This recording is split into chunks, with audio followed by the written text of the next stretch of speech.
Oke teman-teman, di sini gue mau nanggepin komentar salah satu teknisi di salah satu video postingan di Facebook Aircon Solution. Komentarnya dia masalah vakum ya.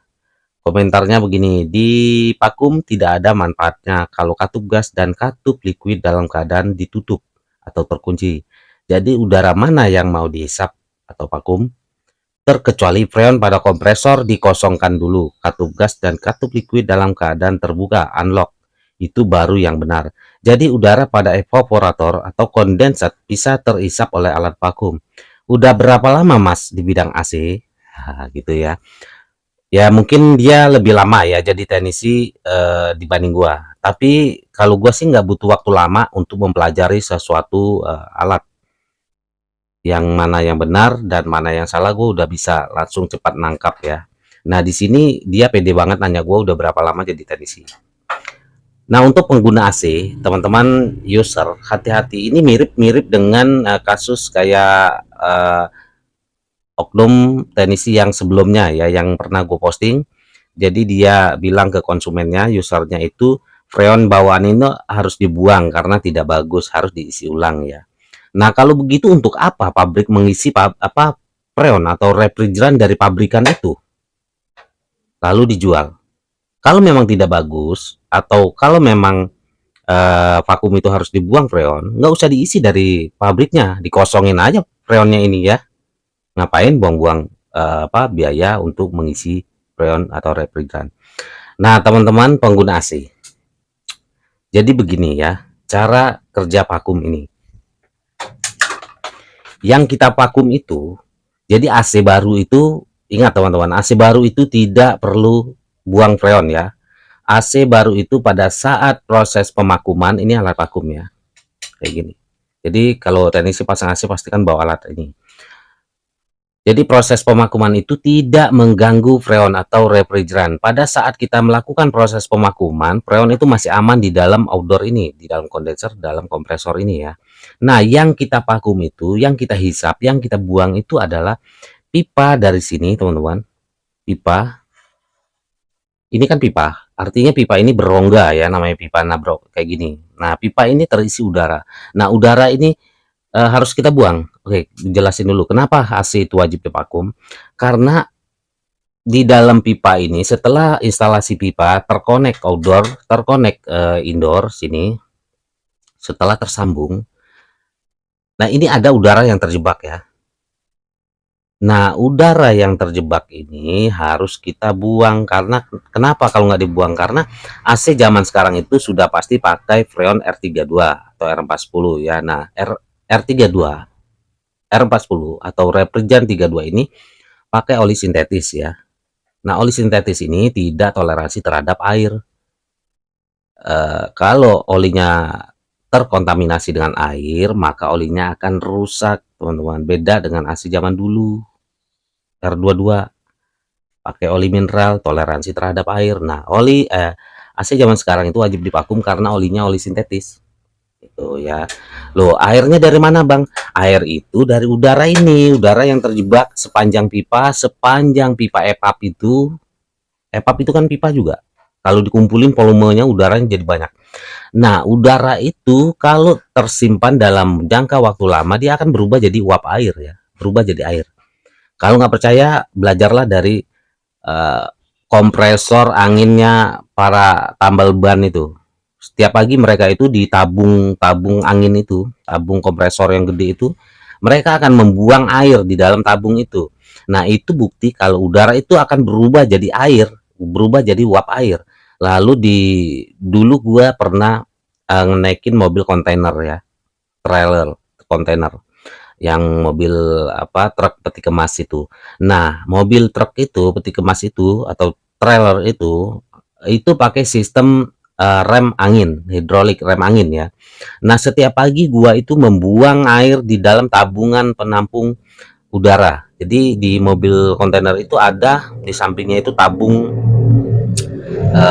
udara ya, untuk nyimpan udara buat cadangan kalau kita ngerem itu cis cis cis. Nah, udara itu yang dipakai. Nah, setiap pagi gue itu membuang air yang ada di dalam tabung itu. Itu bukti udara itu berubah jadi air kalau lama disimpan. Nah, sama gini, pipa yang ada udara yang ada dalam pipa ini kalau kita nggak vakum itu akan berubah jadi uap air, berubah jadi air ya.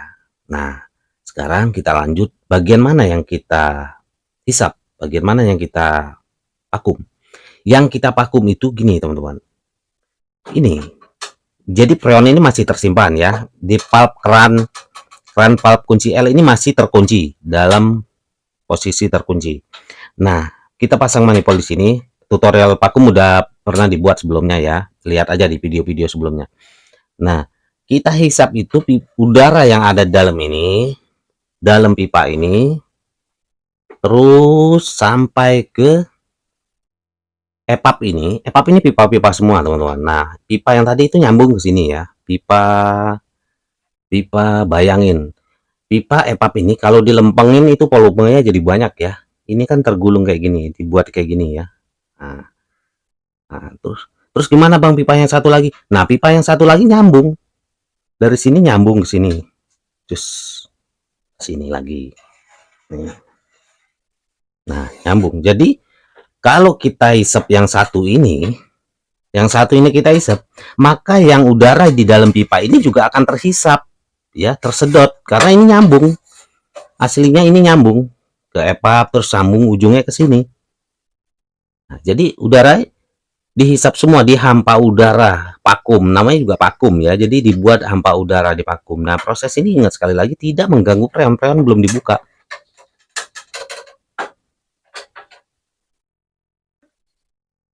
Setelah proses pemakuman, makanya kalau di AC-AC itu biasa di outdoornya ada bacaan ya kan, vakum minimal 15 menit gitu. Nah, setelah proses pemakuman selesai, dipastikan tidak ada kebocoran, barulah freon ini dibuka. Freon dibuka, AC siap running. Jadi nggak mengganggu freon ya. Jadi kalau dia bilang di sini freonnya mesti dibuang dulu, jadi freon yang asli bawaan pabrik ini mesti dibuang dulu, baru divakum. Kalau menurut dia ya, menurut yang komentar ini.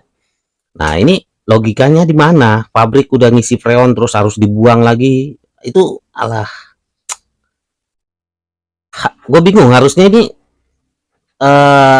harusnya gue yang menanya dia ini, si komentar ini udah berapa lama di bidang AC gitu loh. Ya. Jadi untuk pengguna AC hati-hati kalau ada teknisi, oknum teknisi yang bilang proses pemakuman itu akan mengganggu freon atau freon akan terbuang, akan tersedot. Jangan mau ya teman-teman, karena proses vakum ini benar-benar tidak mengganggu freon. Kecuali dia vakumnya ini pakai sistem gejos freon. Nah, jadi dia gejos freon itu gimana Bang? Nah, jadi dia nggak vakum pakai alat ini, tapi freon ini, freon bawaan ini dibuka sama dia, terus didorong angin di sini sampai kebuang freon ke ujung apa namanya pipa ini, atau dia pasang manifold di sini terus ngebuka keran valve L di sini, buka freonnya cos gitu sampai ke ujung manifold baru dibuang freonnya. Nah, itu tidak direkomendasikan ya teman-teman, karena tidak ada patokan pasti ya berapa yang dia buang freon itu. Kalau dia buang freonnya terlalu sedikit, udara masih nyisa di sini, nggak bersih. Kalau dia ngebuang freon yang gejos, freon terlalu banyak, maka freon asli bawaan ini akan berkurang. Nah, gitu ya, oke. Nah, di sini juga dia bilang evaporator garis miring kondensat. Dia sebenarnya apa sih yang dimaksud dengan kondensat ini? Kondensor maksudnya.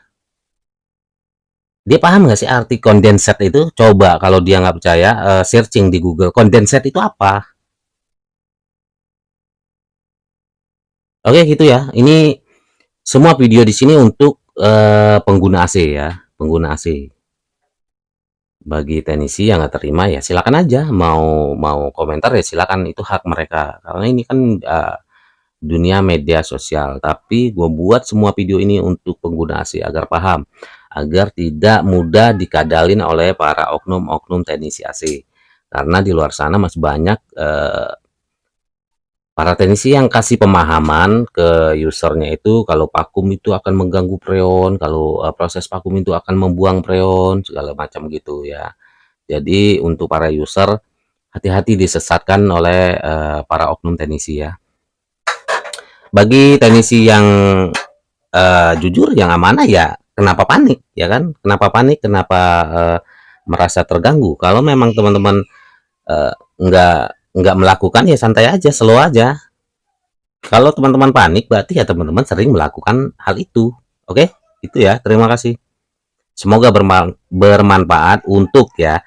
Semoga bermanfaat untuk para pengguna AC, para user, para konsumen AC.